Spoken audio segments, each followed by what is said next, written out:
안녕하세요. 유치원 교직 논술 첫 시간입니다. 우리가 1, 2월 동안에는 전공을 시작해서 조금 이제 개론으로 달려왔고요. 이제 3, 4, 5월 10주간 교직 논술의 기초를 이제 우리가 다루게 될 거고, 그 다음에 6, 7, 8월에 또 10주 동안 기출 문제를 써봄으로써 이제 이 교직 논술 20점 만점 찾아와야 되겠죠. 네. 그래서 이 교직 논술이 특징점이라면 선생님들 이제 처음 공부하시는 분들께서 알아두실 것은, 과거에는 교육학 쪽이었어요. 그래서 유치원에만 해당되는 것이 아니라 초, 유, 초 등이 같은 문제를 가지고 풀었는데, 이제는 유치원 교직 논술이어서 유치원에만 해당되는 문제거든요. 그리고 2년 전에, 3년 전에 원고지 형식도 사라졌어요. 그래가지고 이게 정말 논술이 맞나요? 라는 생각이 좀 들 수 있게 긴 서술형의 문제다, 이렇게 알고 계시면 되겠습니다. 그래서 기출문제를 한 번이라도 보셨죠? 네, 어떻게 문제가 나왔는지는 보셨을 거예요. 오늘 우리 또 같이 볼 건데, 하나의 문제가 있고 지문이 이만큼 있고, 거기서 내용 점수가 15점이에요. 그래서 사실은 15가지를 찾아서 쓰는 문제야. 논술이지만. 그래가지고 하나하나에 다 배점이 있는 거죠. 그렇게 해서 내용이 15점이고, 그 다음에 이제 형식과 관련된, 과거에는 내용이 10점, 형식이 10점이었어요. 그래서 띄어쓰기, 맞춤법, 분량이라든지 논리성, 체계성 이런 것들을 모두 다 포함했었는데, 그 부분을 좀 말 그대로 형식적이다 보니까 확 대폭 줄여서 5점으로, 그리고 그 대신 내용이 상당히 늘어났죠. 그래서 분량은 그대로인데 내용이 늘었던 적도 또 있었고, 그래가지고 어쨌든 지금은 원고지라는 제한된 틀이 없이 줄글로 쓰는 거니까 선생님들이 준비하는 데는 조금 부담이 좀 덜 했다. 왜냐면 의외로 또 원고지 잘 쓰는 거 어려워하시는 분들이 많이 있더라고요. 그래서 점을 찍고 한 칸을 뜰 것이냐 말 것이냐, 문단을 어떻게 나눌 것이냐, 띄어쓰기를 어떻게 할 것이냐, 이런 거에 대한 고민이 많이 있으셨는데, 그런 거에 대한 이제 고민은 좀 확 줄었습니다. 그래서 오늘은 2타임 동안 계속 오리엔테이션과 같이 교직 논술을 어떻게 작성을 하면 좋은지, 어떻게 해야 좋은 점수를 받는지, 이제 그런 전반적인 것들을 말씀을 드릴 것이고, 다음 주부터는 이제 조금씩이라도 선생님들이 써보실 거예요. 선생님들의 많은 경험담을 들어서 그러니까 기존의 원고지 형식이 1200자였거든요. 그러니까 지금 줄글로 바꾼 것도 거의 1200자를 기준으로 한다고 생각하시면 그래도 맞아요.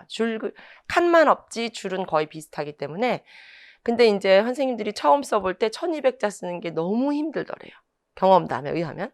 그래가지고 짧은 글, 그래서 600자 정도 되게, 그러니까 문제 내용도 좀 제가 잘랐겠죠. 그래서 분량을 좀 짧게 해서 짧은 거 2개 써보는 거하고 하나 왕창 써보는 거 또 다르거든요.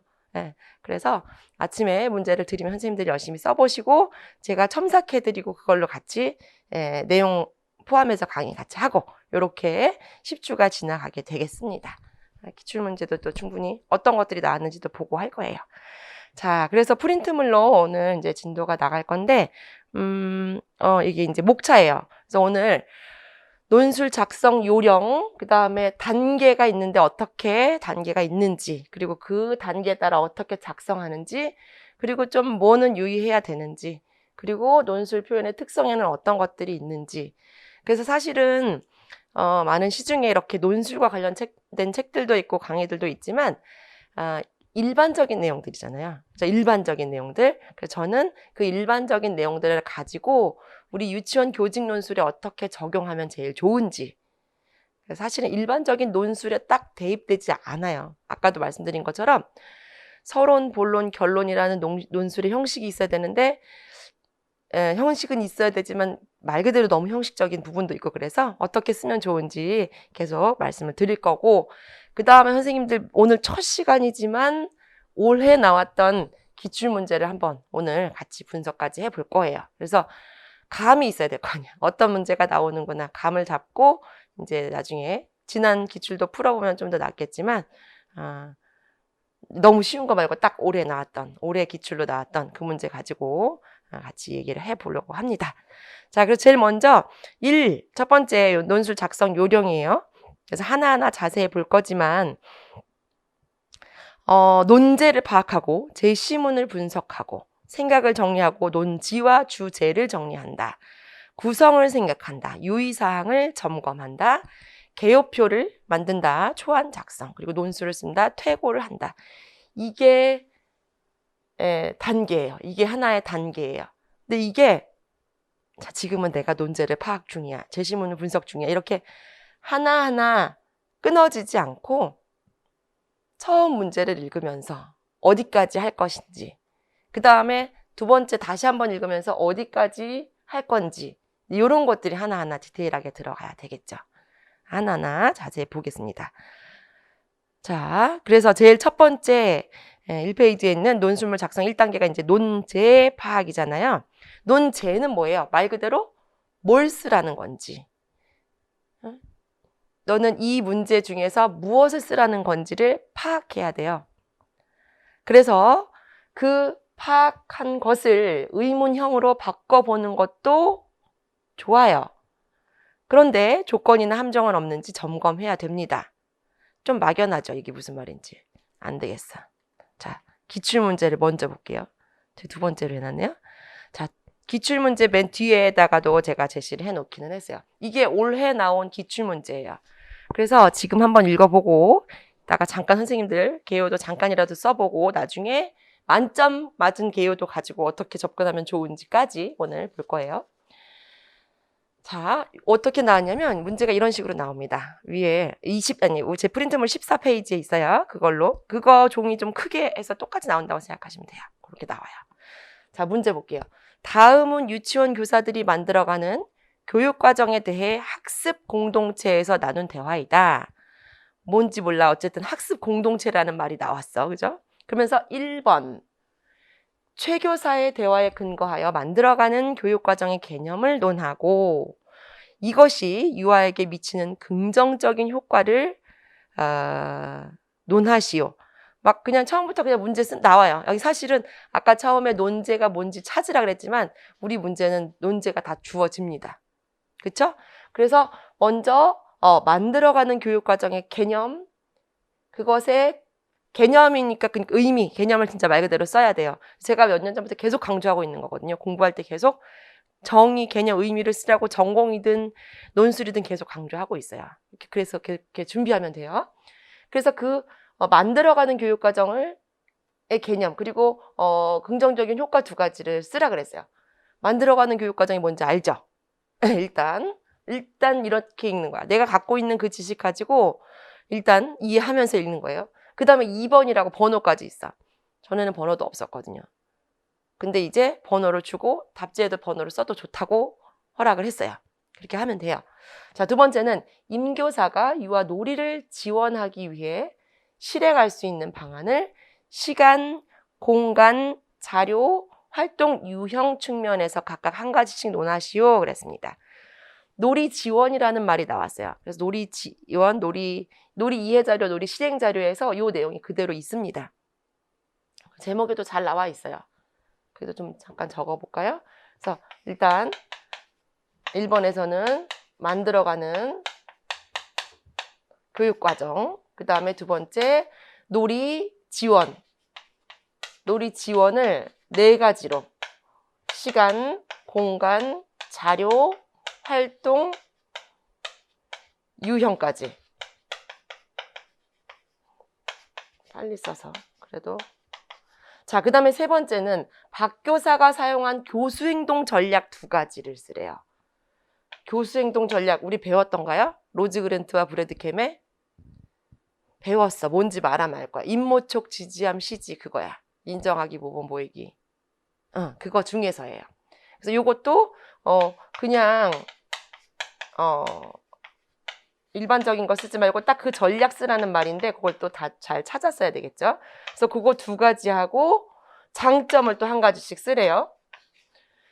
그렇게 하고 네 번째는 김 교사의 대화에 나타난 교사 학습 공동체의 특징 2가지와 그래서 첫 번째 문제에서 교사 학습 공동체 이건 교사론에서 또 얘기했던 부분들. 특징 2가지와 그를 통해서 이렇게 할까요? 교사와 개인 차원에서 나타날 수 있는 기대 효과를 쓰래요. 이게 다 하나가 1점씩이에요. 다음부터 하나씩 더 보겠지만. 그래서 어쨌든 이렇게 논제를 찾았죠. 찾을 것도 없이 주어진 거를. 그래서 선생님들이 저도 이런 과정을 거치는 게 문제를 읽으면서 나중엔 처음에는 그냥 쭉 읽어야 돼. 그리고 나서 이제 밑줄을 그으면서 찾아야 되겠죠. 자, 이런 문제를 주고 지문을 주었습니다. 지문도 우리가 같이 볼게요. 14페이지에 있는 김교사, 최교사, 임교사, 박교사의 대화예요. 자, 김교사가 유아 놀이 중심 교육과정을 운영해온 지 벌써 2년째네요. 그런데도 만들어가는 교육과정을 실행하는 것은 여전히 어렵게 느껴져요. 자, 유아 중심, 놀이 중심 2019 개정 유치원 교육과정, 그죠? 누리과정. 그거에 대해서 얘기를 하면서 2년 차인데 2022년 시험이니까 21년도 말에 본 시험이거든요. 그러니까 20년, 21년을 지나면서 여전히 어렵다 하면서 현장의 문제를 대두를 언급을 합니다. 그러면서 여전히 어렵다 얘기를 하면서 얘기가 시작되죠. 그러니까 최 교사가 네, 저도 그래요. 만들어가는 교육과정은 교사와 유아가 함께 구성하는 가는 것이 중요한 것 같아요. 이게 만들어가는 교육과정의 개념인데, 그쵸? 이렇게 주고서 쓰래. 그냥 쓰면 돼요. 그러니까 선생님들이 너무 답으로 나온 거에 대해서 의문을 가질 때가 있어요. 어쨌든 쭉 전체적으로 보고 중요한 것 같아요. 지난주에 아이들이 버스를 만들고 싶어 해서 큰 상자를 찾아주었더니 버스를 만드는 것에 흥미와 관심을 가지고 적극 참여하더라고요. 아이들의 놀이를 관찰하고 기록하면서 필요한 것들을 지원해 주었더니 이제는 아이들의 놀이가 버스 여행 놀이로 발전해 가고 있더라고요. 뭔가 놀이 지원과 관련된 얘기들이 나오고 있는 것 같아. 임교사, 저는 아이들과 경사로 놀이를 했는데요. 아이들이 경사로를 만들기에 교실은 좁다고 하면서도 이 놀이를 더 하고 싶어 했어요. 또 장난감 자동차보다 더 빠른 것으로 굴려보고 싶어 하기도 하고요. 아이들이 경사로 놀이를 하는 중에 경사로의 기울기에 따라 속도가 어떻게 변하는지도 궁금해했어요. 박 선생님은 이번 주에 어떠셨어요? 박 선생님, 저는 아이들과 함께 숲에 갔다가 도토리가 굴러가는 것을 보았어요. 아이들이 도토리가 구르는 모습을 재미있어해서 도토리처럼 구르는 신체놀이를 하게 되었어요. 그런데 미니가 도토리처럼 구르는 것이 안 돼서 속상해하길래 선생님이 구르게 하는 것을 보여줄게 라고 말하고 제가 직접 구르게 하는 것을 보여줬더니 보여주는 거 뭐야? 교사의 교수행동 전략 중에서 그렇지, 시범 보이기. 그걸 찾아 쓰면 되는 거예요. 일단 이제 답 찾는 재미가 있습니다. 그게 그거예요. 근데 이제 이걸 전체적으로 다 찾아야 되는 게 문제. 자, 어쨌든 보여줬더니 쉽게 했어. 그러니까 장점이 같이 될 수 있겠죠. 또 선생님, 저도 도토리처럼 구를 수 있어요. 라며 구르기를 보여주던 지혜에게 몸을 움츠려서 구르기를 하니까 정말 도토리가 굴러가는 것 같아 라고 말해 주었더니 지혜가 신나서 신체 표현을 하더라고요. 선생님이 이렇게 말한 게 교수 행동 전략 중에 또 뭔지 찾아내야 되는 거야. 자, 다 찾지 말고 일단. 자, 그리고 마지막으로 김 교사가 네, 그러셨군요. 유아들의 놀이를 상황에 맞게 지원한다는 것이 쉽지 않지요. 이렇게 선생님들의 경험 사례를 듣고 고민도 솔직하게 나누며 서로 격려하면서 많이 배운 것 같아요. 또 어려움을 해결하는 방안도 서로 도와가며 찾다 보니까 교사로서 한층 성장해 가는 것 같고 서로 도와주는 유치원 분위기로 발전해 가는 것 같아 뿌듯해요. 이게 이제 학습 공동체에 관련된 내용이에요. 그냥 말한 것 같지만. 자, 그래서 여기까지가 지문이에요. 그리고 나서 밑에 답안 작성 시 유의사항이 있죠. 그래서 문제 읽을 때 항상 여기까지 끝까지 읽으셔야 돼요. 달라지지 않지만 어느 해에 달라지는 때가 조금씩 있어. 어쨌든 계속 똑같아요. 지금은 주어진 답안지 면수 2면 이내에 맞게 서술하시오. 그래서 과거에도 원고지였는데요. 원고지는 1200자가 넘어가면 감점이었어요. 그래서 더 주세요 안 했어요. 할 수 없었어요. 해봤자 감점되는데. 그래가지고 1100자보다 작거나 1200자보다 넘어가면 감점이었어서 거기에 맞춰서 연습을 했어야 됐겠죠. 지금은 이제 분량 제한이 없는데 그렇다 그래서 이메보다 더 많이 쓰지는 않는 게 좋아요. 요 이내에 쓰는 게 좋습니다.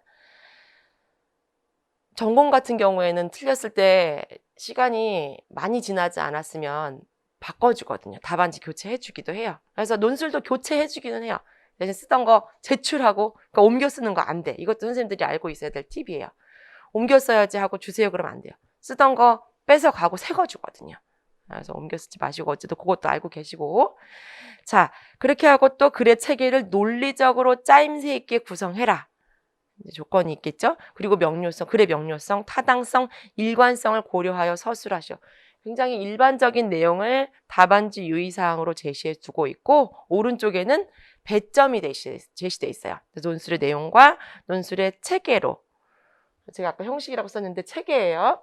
자, 그래서 논술의 내용으로는 아까 처음 문제에서 준 거를 친절하게 요런 거 쓰라는 거구나 다시 한번 정리해서 배점란에 적어줘요. 실제 시험 문제에서도. 그래서 저도 적었지만 그래서 선생님들은 요걸 기준으로 이제 개요도를 만들면 되는 거야. 그래서 만들어가는 교육과정의 개념 한 가지 1점. 교육과정이 그 만들어가는 교육과정이 유아에게 미치는 긍정적인 효과 2가지 2점에서 3점. 이렇게 해서 완전히 배점까지 다 나와 있어요. 시, 공, 자, 활 4가지 측면 각각 지원 방향 1가지씩 하니까 각각 4점. 7점이죠. 그 다음에 교수행동 전략 아까 2가지 찾아서 각각의 장점 4점. 그 다음에 학습 공동체의 특징 2가지, 교사 차원, 기관 차원의 기대 효과 2가지 해서 4점. 합쳐서 15점. 이해되시죠? 그래서 이 15점을 5점이 그리고 이제 요 논술의 체계, 아까 말한 형식, 논리적 체계성, 맞춤법 및 어휘, 문장의 적절성, 요거예요. 그래서 주어와 서술어의 관계가 이상하다든지, 연결이 제대로 되지 않는다든지, 그런 것들인데 그런 걸 따로 보기보다 첨삭을 과정을 통해서 몇 번만 고쳐주면 선생님들이 형식을 딱 잡게 돼요. 그쵸? 그래서 요 5점은 여기선 이제 잃으면 안 돼, 진짜로. 이거 잃는다고 생각하면 그건 심각한 거예요. 그래서 자꾸 써보면서 5점을 기본으로 여기 있는 앞에 있는 15점을 하나도 놓치지 않고 꼼꼼하게 찾아가도록 하는 게 이제 논술 시험인 거예요. 이거가 이제 60분 동안 첫 시험 1교시, 1교시 9시부터 10시까지 시행되는 1차 시험의 첫 수업입니다. 조금 이제 감이 오시나요? 네, 이런 식으로 문제가 나옵니다. 이제 답은 천천히 찾아가야 되겠고. 자, 그래서 다시 앞으로 돌아와서 아까 말한 것처럼 일반적인 내용들이지만 이제 우리 문제에 어떻게 적용할 것인지를 찾아가면서 이제 얘기하려고 해요. 자, 뭐에 관해서 쓰라는 건지 파악해야 돼요. 1번에 있는 것처럼 1페이지에 있는 것처럼 정확하게 파악하는 게 1차적인 과제. 그래서 지금 선생님들이 저랑 완전히 써보신 분하고는 또 다르겠지만 시험 문제가 저렇게 나왔어. 뭘 쓰라는지는 얼추 알겠어. 이게 지금 딱 수준인 거예요. 얼추. 그래서 이제 하나하나 대입했는데 하나가 모자라네. 어디서 찾아야 되지? 이제 이런 과정이 그 다음 단계라고 보시면 돼요. 그래서 처음에 뭘 쓰라는지에 대해서 정확하게 파악하는 게 제일 중요하겠고 아까 말한 것처럼 의문형으로 바꿔보라 그랬는데 이 과정도 아까 만들어가는 교육과정 하면서 물음표로 생각해 볼 수는 있겠죠. 근데 이제 그게 긴 시간 할애하지는 못해요. 다 나와 있으니까 어차피 이게 뭐더라? 한 번쯤 자기가 스스로 이제 물음표를 만들어 보는 거죠. 그 2번째 의문형으로 바꿔서 요약한 논제를 의문형으로 바꿔본다 그랬는데 우리 논제는 요약할 것까지는 특별히 없어요. 그냥 나온 것 자체에 대해서 요거 찾고 하면 되겠죠. 3번째 조건이나 함정은 없는지 점검한다 그랬는데 문제에서 요구하는 조건을 메모 안 해도 돼요. 우리는 왜? 배점에 다 나와 있어. 그쵸? 메모하라 그랬지만 배점에 있기 때문에 메모하는데요. 안 하는 게 아니라 선생님들 또 이제 이것도 미리 말씀을 드리면 논술 시험지랑 같이 개요도 써볼 수 있는 구상지도 같이 줘요. 구상지. 그래서 그 구상지에다가 이렇게 써야 돼. 이제 이게 자절로 나올 거야. 번호도 심지어 다 알아서 매겨주는데. 그래서 거기다 맞춰서 이따가 또 표로 또 저도 늘 표로 만들어서 얘기를 하겠지만 그렇게 해서 개요도를 딱 만들어 보는 게 좋아요. 그러면서 메모가 이제 그것가당에 또는 개요도에 해당이 같이 되겠지만 혹시나 조건이나 함정이 없는지 점검하라는 것은 선생님들이 이제 문제를 혹시라도 잘못 읽거나 하지 않도록 그 부분을 좀 조심하는 게 필요하다는 거죠. 그래서 어쨌든 첫 번째는 철저하게 뭘 쓰라는 건지를 파악을 해야 됩니다. 그러니까 선생님들 같은 경우에는 이런 문제를 읽을 때 잠깐만 내가 교사의 교수행동 전략을 다 알고 있나? 8가지. 놀이 지원 4가지 있는 거 여기 다 제목까지 있으니까 이걸로 쓰면 되겠구나. 있구나. 학습 공동체 장점이 내가 알고 있는 게 있는데 지문에서는 뭐라고 말했지? 그런 거를 빠르게 파악을 해야 돼요. 빠르게 파악을 하고 두 번째에 가서 제시문을 분석합니다. 아까 밑에 표에 해당하는 그 교사들의 대화에 해당이 되겠죠. 거의 이제 기출문제 앞으로도 볼 거지만 거의 교사들 대화로 나온 게 많아요. 아니면 교사 저널, 반성적 저널 뭐 이런 것들로 제시문이 나오기도 합니다. 자, 그래서 제시문을 분석해야 되겠죠. 일단은 지금 아까처럼 그냥 한번 정독을 쭉 해야 돼요. 정독하면서 문제까지 찾을 수 있으면 일단은 이제 연습이 된 상태야.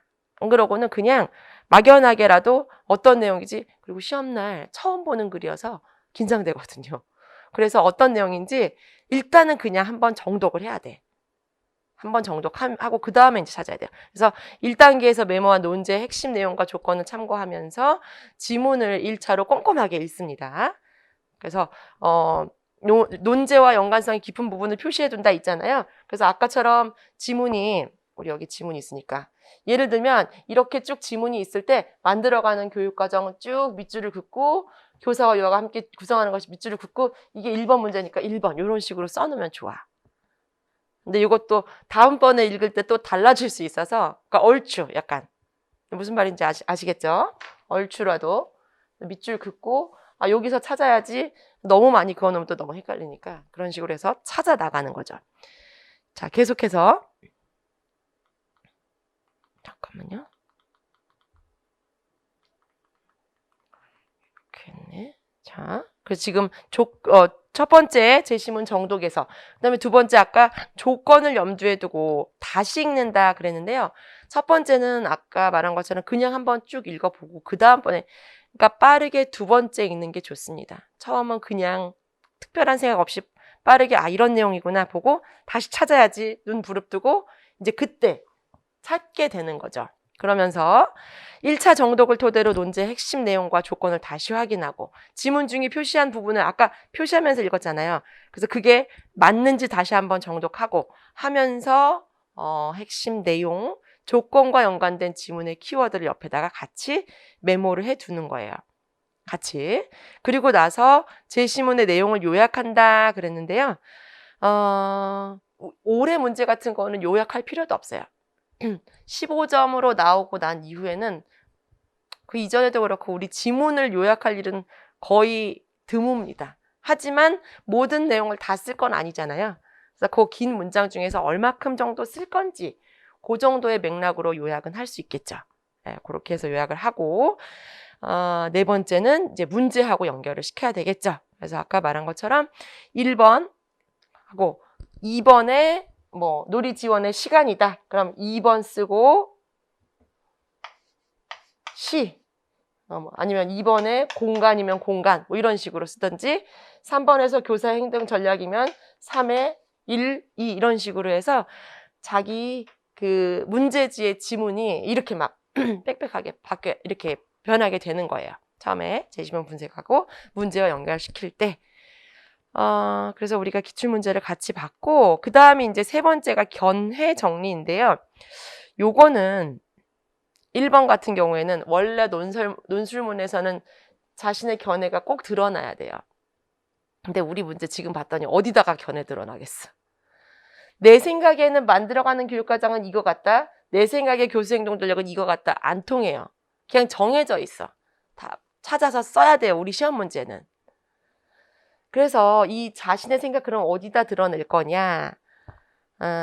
논술문이다 보니까 우리가 이 내용을 지금 이 찾은 이 답의 내용을 본론에다 쓰게 되고요.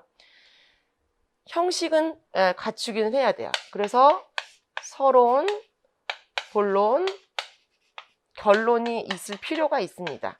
그래서 이 답을 본론에다가 찾아서 쓴다면 서론하고 결론도 선생님들이 작성을 하긴 해야 돼요. 그래서 이게 분량이 점점 이제 비율이 축소되기는 했지만 거기다가 자신의 생각을 어느 정도 쓰는 것도 괜찮겠죠. 그래서 이 전체적인 내용을 보니 뭘로 꼭지를 잡을 것인지, 나는 여기 처음에 지문에 교사의 교수학습 공동체로 했으니까 그걸로 첫 말을 던질 건지, 아니면 만들어가는 교육과정 새로 2019 누리과정으로 던질 건지, 서론과 결론은 정말 각양각색이잖아요. 그래서 이제 그걸로 자신의 생각을 드러낼 수 있겠죠. 그렇게 할 수 있겠죠. 다시 프린트물 2페이지로 와서 견해가 들어있지 않고 사실만 나열한 글은 논술로서 가치가 없다. 하지만 우리 글은 조금 또 다르고, 밑에 있어요. 유아 임용, 제가 쓴 부분이에요. 유아 임용 논술의 경우 사실에 대한 나열을 자신의 견해에 비추어서 해야 한다. 즉 자신의 견해라고 해서 새로운 주장이 아니라 사실과 이론 원리에 대한 주장의 형식이 적합하다 그랬습니다. 이해되시나요? 제가 여태까지 설명한 거를 이렇게 문장으로 만든 건데, 새로운 게 아니라 지금 실제로 하고 있는, 아까 문제에도 나왔지만 그거에 대한 자신의 견해 같은 거 만들어가는 교육과정이 강조되고 있어서 현장에서 사용하면 어떨 것 같다 라든지 2019 누리과정의 장점이 하면서 문제는 안 나왔지만 그런 점에 대해서 언급을 한다든지 그런 식으로 해서 서론과 결론에 의견을 넣을 수가 있다라는 것이죠. 그렇게 하고 두 번째에서 문제의 질문에서 벗어나지 말고 바로 위에 질문에 대한 답변만 할 수 있어야 돼요. 즉 아까 맨 앞에 1단계에서 정리한 질문 형식의 논제를 재확인을 해서 여러 개로 정리한 자신의 생각을 질문과 연관하여 중요한 순서로 우선순위를 매긴다 했지만 이것도 마찬가지로 질문 순서대로 답변하는 게 좋아요. 우선순위 스스로 정할 수 없어요. 사실은 우리가 할 수 있는 게 많지 않아요. 답 찾는 거기 때문에. 그래서 순서대로 쓰는 게 좋습니다. 그 다음에 뒤로 넘기시면 이제 네 번째 단계, 논지와 주제의 결정 그랬습니다. 그래서 이 논지가 뭐고 주제가 뭐냐 했을 때 논지는 말 그대로 써 있는 것처럼 3페이지에 있는 것처럼 글의 취지예요. 말하고자 하는 바. 그리고 주제는 그 글의 중심이 되는 생각이잖아요. 그래서 논지를 간단하게 정리하면 그 주제가 되는데 아까 말한 것처럼 그 논지나 주제는 요 서론이나 결론에서만 다루기가 좋아요. 그렇지 않고는 내용을 써야 되기 때문에. 그래서 이 서술된 문제들에 대한 주제나 논지를 하나의 문장으로 또 두세 개의 문장으로 서론과 결론을 제시하는 것도 이제 하나의 실력이 될 수 있겠죠. 그래서 오늘 연습만 잘 되면 그렇게 어렵진 않은데 처음이 조금 어떻게 시작해야 될지 몰라요. 그러는 경우가 있긴 있어요. 그래도 뭐라도 시작해야 돼. 말이 되든 안 되든. 첫 글 쓰는 게 쉽지 않지만 시작이 진짜 반이죠. 이 논술 같은 경우에는. 자, 그 다음에 두 번째가 주제문을 만든다라는 단계인데 논지를 관통하는 핵심을 하나의 문장으로 정리해서 주제문이 되게. 그래서 서론의 문장, 정리한 주제가 뚜렷한 것인지, 그리고 너무 두루뭉술하거나 애매모호하고 하나마나하는 소리는 아닌지 그런 점검을 통해서 주제문을 수정 보완합니다. 여기서 말하는 주제문은 내용의 주제문이라기보다 아까 말한 것처럼 서론의 문장으로 생각하고 정리하셔도 괜찮아요. 그래서 내가 너무 여기 있지만 놀이 지원으로 너무 지엽적으로만 들어가는 것보다 전체를 다루고 있는 것 중에 혹은 좀 더 포괄적인 게 뭐가 있을까? 그런 거를 골라내는 것도 하나의 실력, 능력이겠죠. 자꾸 써보는 것도 필요하겠습니다. 자, 그렇게 해서 논지 주제를 결정했으면 이제 구성을 하죠. 논술문의 작성의 5단계 구성. 그래서 서론, 본론, 결론에 어떤 논점을 담을 것인지, 서론과 결론은 하나의 단락으로, 본론은 담을 내용에 따라 여러 개의 단락으로 구성하되 2에서 5개가 적절하다. 그래서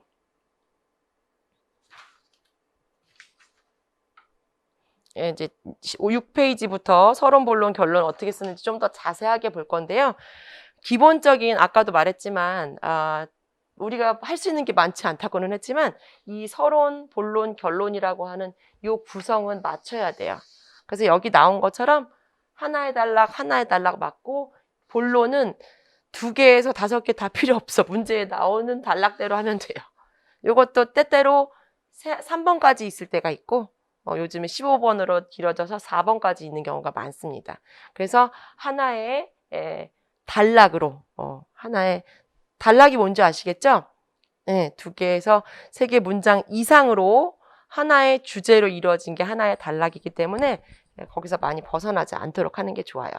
그리고 또 이따도 나오겠지만 요 기호를 써도 돼요. 쓰라 그랬어, 문제에서. 왜냐면 문제가 이것도 이렇게 나오는 이유가 너무 길어져. 예를 들면 만들어가는 교육과정의 개념은 이렇게 해갖고 너무 길게 쓰니까 그냥 1에서 그렇다고 아예 안 쓸 수는 없지만 1에서 뭐는 이거다. 그래서 막 여기다 쓰게 되는 연결어구, 즉 앞에 놀이 지원을 바탕으로 교수행동 전략을 살펴보면 첫째, 옛날에는 그렇게 썼거든요. 그러면 놀이 지원을 바탕으로 교수 전략을 쓰면은 한 줄, 2줄이 확 지나가 버려요. 그래서 분량의 문제가 있어서 그런 거 쓰지 말고 그냥 기호를 써라라는 신호를 주었죠. 아예. 그래서 이렇게 쓰면 돼서 선생님들이 쓰기에는 훨씬 편할 거예요. 자, 그래서 서론, 본론, 결론을 그러니까 서론하고 결론에 논점 담는 게 조금 이제 일단은 문제겠죠. 그렇게 하고 2번째 단락의 구성과 논점, 어떤 내용을 담을 것인지, 입증 근거나 사례 찾는 거, 핵심이 되는 것은 본론이기 때문에 본론에서 모두 다 다루는 게 좋고, 서론은 글의 방향이고, 서론, 본론, 결론이 일관성을 갖는지 점검하는 것, 다 중요한 부분들이겠습니다. 여기까지 다 이해되시죠? 네. 그렇게 하고 6단계는 이제 유의사항의 점검이에요. 그래서 유의사항을 가볍게 보면 안 됩니다. 아까 우리 문제 읽을 때 유의사항 읽어봤잖아요. 그래서 유의사항을 준수했는지 채점할 때 가장 먼저 보는 평가 항목이고 제대로 지켜지지 않으면 점수가 깎인다. 아까 별거 아닌 것 같지만 논리적 체계성과 이것도 다 체계 점수에 있었던 것들이잖아요. 그래서 꼭 지켜줘야 되고요. 답안을 쓰기 전에 유의사항을 꼼꼼하게 읽어보고 꼭 지켜야 됩니다. 그래서 이 논술 시험지, 그러니까 지금 문제 아래쪽에도 있지만 논술도 그렇고 전공도 그렇고 시험지를 받으면 맨 앞에 유의점이 있어요. 그래서 뭔 하지 말고 뭐는 쓰고 어떻게 OMR 카드를, 그러니까 일반적인 내용들이지만 그런 내용이 있어. 그거를 하나부터 끝까지 꼼꼼하게 읽어야 돼요. 그래서 제가 모의고사 때 나중에 선생님들한테 받은 그 유의점을 같이 적어 놓기는 하는데 이거 모의고사 때 맨날 봤던 거야 하고 읽지 말고 시험지에 가서는 반드시 한번 꼭 읽으시라는 얘기죠. 나중엔 이런 얘기 안 드립니다. 첫 시간이니까 이렇게 다 말씀드리는 거예요. 자, 그렇게 하고 2번째 거, 유아 임용 논술의 유의사항, 아까 우리 봤던 거, 원고지 어법 이제 없어졌고, 분량 주어진 답지 2장 넘어가지 마시고, 그 다음에 글의 체계, 명료성, 타당성, 일관성 고려하라는 거, 아까 우리 읽어봤던 부분들이에요. 그게 이제 제가 첨삭하면서 여기가 두미 쌍관이 안 맞아요. 이거는 논리성이 안 맞죠. 이런 코멘트가 있을 수 있거든요. 이제 그런 것들은 빨리 자연스러운 문장으로 자꾸 바꿔서 다시 한번 점검받고 이렇게 하면 논술은 첨삭받는 게 최고 실력 늘어요. 아무리 설명 많이 듣고 잘 쓴 사람 거 10개 읽어봐도 내가 써보면 달라. 그래서 자기가 쓰고 점검 받아보고 다시 써보고 그게 제일 좋은 과정입니다. 자, 뒤로 넘기시면 유의사항이 얘가 있죠. 우리 시험에서의 유의사항이라고 생각하셔도 좋습니다. 그래서 제일 먼저 우리 시험에 제목 쓰지 말아야 돼요. 너무 이거 기본이지만 진짜 모르시는 분 가끔 계세요. 제목 쓰지 말고 바로 첫 줄부터 서론을 쓰면 돼요. 네, 서론의 문장. 교사는 아니면 만들어가는 교육과정은 아예 그냥 처음부터 확 들어가 버리면 돼. 서론에서. 2번째, 자신의 신원을 드러내는 표현을 쓰지 말아야 돼요. 그래서 나는 이런 말도 쓰지 않고 3인칭으로 아까처럼 교사는으로 써야 되지만 그거 말고 뭔가 별표를 해놓는다든지 밑줄을 긋는다든지 부정행위로 간주될 수 있어요. 그래서 자신의 신원을 드러내는 표현은 쓰면 안 됩니다. 뭐 예를 들면 그렇게 하지 않겠고 하면 안 되지만 뭐 어린이집 원장으로서 막 이렇게 쓴다든지 자기도 모르게 자기의 그 신원을 쓸 때가 있거든요. 안 돼요. 그렇게 쓰면 안 됩니다. 세 번째, 한 편에 완결된 글로 씁니다. 생활기록부는 뭐뭐한 뭐뭐 임으로 끝나지만 우리는 한다, 이다, 완결된 문장 표현으로 써야 되고요. 네 번째, 원고지 작성법에 따르다. 어문 규정과 원고지 작성법에 따라서 쓰는 게 맞아요. 우리가 칸은 없지만 칸이 없어도 어문 규정, 원고지 작성법, 필요하면 원고지 교정법도 써야 돼요. 쓸 수 있습니다. 그래서 전에는 이제 거기까지 제가 같이 강의를 하고 같이 공부를 했었는데 뭐 원고지 교정법을 쓸 일이 많지 않지만 그래도 진짜 틀렸을 때는 왜냐면 화이트 쓸 수 없거든요. 그래서 틀렸을 때는 두 줄 긋고 위에다 쓰든지 옆에다가 쓰는 방법으로 진짜 그냥 원고지 교정법으로 쓰는 게 제일 좋아요. 물론 좋은 글은 틀리는 게 없어야겠죠. 그렇게까지 연습을 해야 되겠죠. 하지만 필요할 때는 거기에 따르는 게 좋다. 그 다음에 주어진 분량대로 아까 말한 것처럼 2면 이상 넘어가지 않는 게 꼭 필요하고요. 그 다음에 수험생 개인의 가치관은 원칙적으로 평가 대상으로 삼지 않는다. 아까 말했잖아요. 나는 이렇게 생각한다. 나는 이제 이래야 된다. 이런 거 평가 대상이 아니다. 자, 이것도 좀 오래되긴 했는데 이런 게 있어요. 결론에 가서 저도 좀 추천하는 게 있긴 있거든요. 뭐냐면 선생님들이 만능틀을 너무 원해. 근데 만능틀이라는 건 없어요 라고 말씀을 드리지만 그래도 도움이 되셨으면 하는 것들이 있긴 한데 뭐냐면 너무 빨리 말씀드리나? 그래도 자, 서론에서 문제에 대한 주제를 던지고 본론은 찾을 것도 없이 문제에 대한 답 쓰잖아요. 그리고 결론에서는 보통은 이거 쓴 사람이 누구야?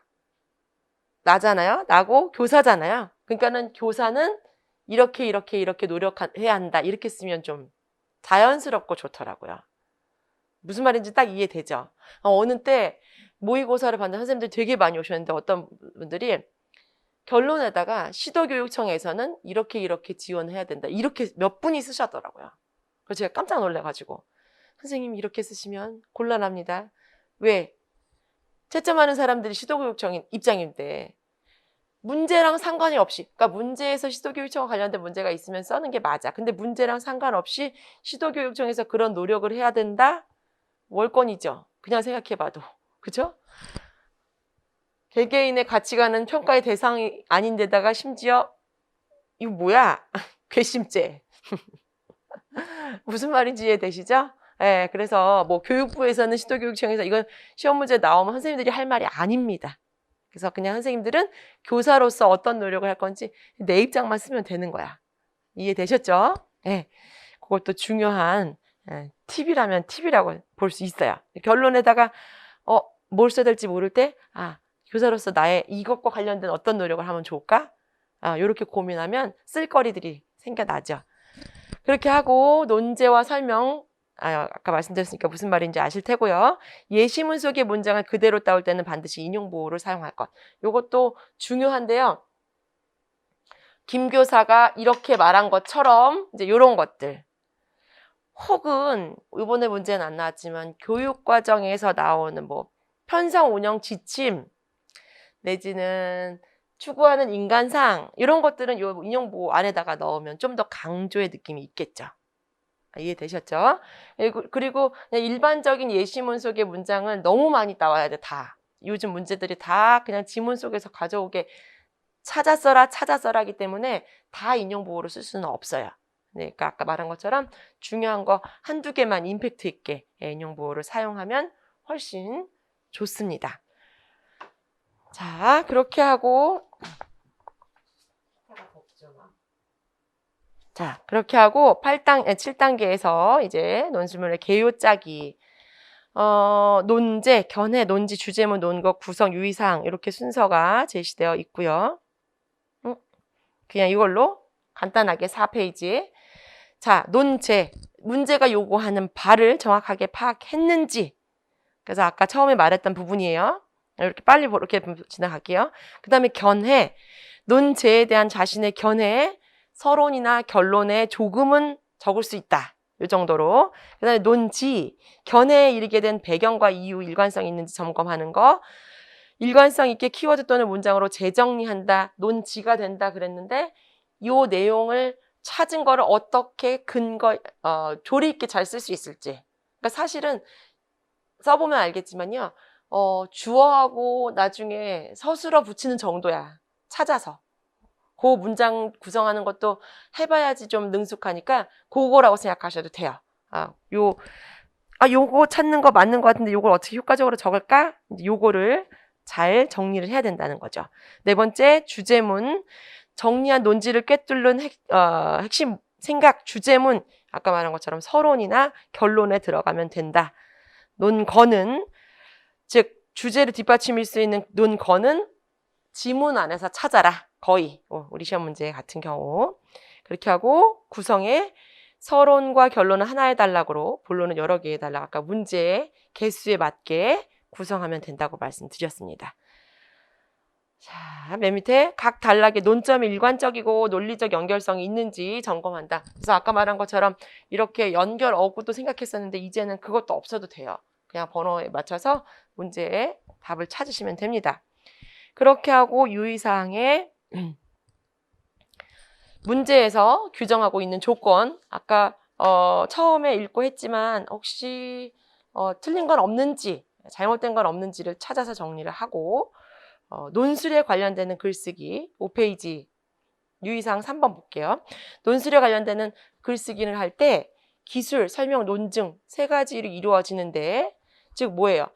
기술은 이거는 이거다. 설명은 아까 개념 문제 같은 경우 이거는 뭘 의미한다. 그 다음에 논증은 이건 이건데 왜냐하면 이렇기 때문이다. 이런 여러 가지 형식이 있는데요. 뒤에 이것도 제가 쓴 말 유아 교원 임용 논술 시험의 경우에는 기술이나 설명에 의존하는 것이 특징입니다. 무슨 말인지 이해되시겠죠? 그냥 찾아서 쓰면 돼. 만들어가는 교육과정의 개념은 이거다. 이거의 장점은 이거고 하면서 그래서 기술하고 설명하는 정도의 문장으로 쓰는 게 좋다. 즉 엄밀한 의미에서의 논증을 요구하는 것보다 사실에 대한 설명, 학습 방법에 대한 설명 또는 교직과 관련된 가치관 그 가치관도 당신 자신이 아니라 이제 여기에서 다루고 있는 것들을 찾아서 쓰는 그런 문제가 대부분이라는 거예요. 이해되셨죠? 네, 그렇게 하고 논술문을 쓰면 돼요. 이걸 바탕으로. 그래서 제 쓰는 방법은 조금 이따가 보도록 하고 이게 이제 쓰는 방법이 중요하니까 자, 퇴고까지 먼저 같이 볼게요. 단계 9단계 마지막 단계가 이제 이 퇴고잖아요. 자, 마지막으로 논술문을 찬찬히 다시 읽어보고 덧붙이거나 빼는 과정이죠. 단어나 문장이 잘못된 건 없는지 점검하는 과정입니다. 퇴고를 안 하면 미완성 논술문이다 라는 말이 있을 정도예요. 그래서 우리가 이거 논술문 아니라면서요. 하지만 논술은 논술이잖아요. 유치원 교직 논술이잖아요. 그러다 보니까 형식은 맞춰줘야 되겠죠. 그래서 퇴고는 여러 번 생각해서 고치는 걸 말하는데 퇴고가 글쓰기의 절반이다라고까지 얘기를 합니다. 그래서 시험 시간 중에 최소한 10분 정도의 퇴고를 위한 시간을 남겨두라고 적어놨잖아요. 그래서 나중에 이제 시간 배분도 이따가 순서대로 볼 거예요. 10분까지 남기면 진짜 잘 쓰는 거야. 못 남겨 이렇게. 연습할 땐 남겨. 근데 현장 가면 못 남기시더라고 많이들. 실제로도. 개인차가 커서. 두 번째, 이거 순서대로 있나? 네. 퇴고하는 순서. 그래서 퇴고는 처음부터 틀린 글씨 있나 이렇게 보는 게 아니고요. 전체적으로 숲을 쫙 보는 거예요. 그래서 문장 자체가 뭐가 어색한 게 없나 본 다음에 그 다음에 단어들이 이상한 게 없나 숲을 보고 나무를 보는 순서로 그래서 전체 단락, 문장, 단어 이렇게 순서대로 보는 게 좋습니다. 너무 작은 단어부터 보면은 이제 제대로 끝내기 어렵죠. 쉽지 않죠. 그다음에 세 번째 퇴고하는 방법. 다시 읽어보는 거죠. 뭐. 여기 자세하게 설명했지만 글 전체를 전체적으로 다시 읽어보고 내가 원하는 대로 잘 써졌는지 점검하는 정도. 그래서 사실 이것도요, 연습할 때 그게 필요해. 뭐냐면, 자기는 잘 썼다고 생각하니까 그렇게 썼지.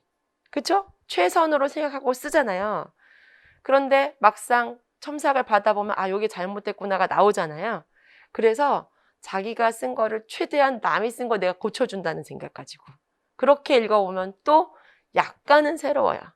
완전 새롭기는 어려워. 이거는 확실하게 할 수 있는 말이에요.